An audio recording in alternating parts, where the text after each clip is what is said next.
Good evening, and thank you for joining us for News from a Catholic Perspective. I'm Wyatt Goolsby, in for Lauren Ashburn.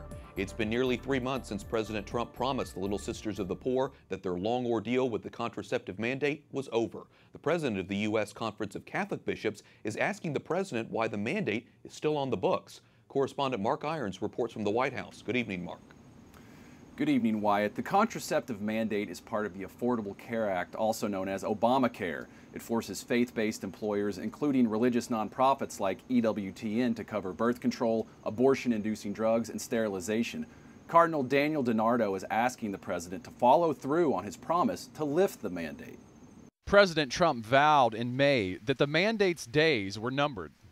We are ending the attacks on your religious liberty, and we are proudly reaffirming America's leadership role as a nation that protects religious freedom for everyone. Cardinal DiNardo, Archbishop of Galveston, Houston, was in the Rose Garden that day. Now, in an op-ed for The Hill, DiNardo is urging the president to make good on his promise. Cardinal DiNardo says the HHS mandate puts an unnecessary burden on religious freedom, a burden that the administration has the power to lift, a burden that the administration has promised to lift, and yet the burden has not been lifted. Mr. President, please lift this burden.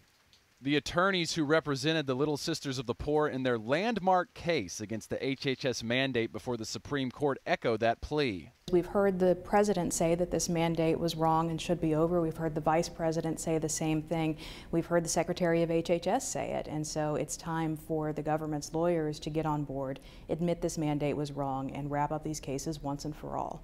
With Congress on its summer recess and the president on a working vacation, nothing is likely to happen anytime soon.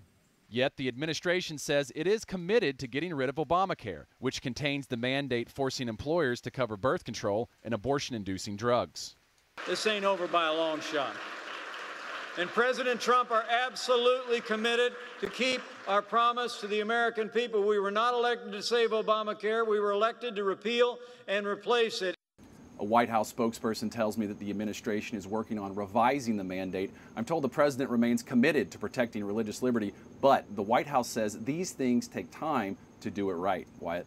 Mark, President Trump is on a working vacation in Bedminster, New Jersey. What's on his agenda? The president says he's working hard in New Jersey as the White House goes through renovations. A White House spokesperson says the president will be meeting with top aides on issues like health care and tax reform. And next week, the president says he'll be in New York for meetings. Correspondent Mark Irons at the White House. Thanks, Mark.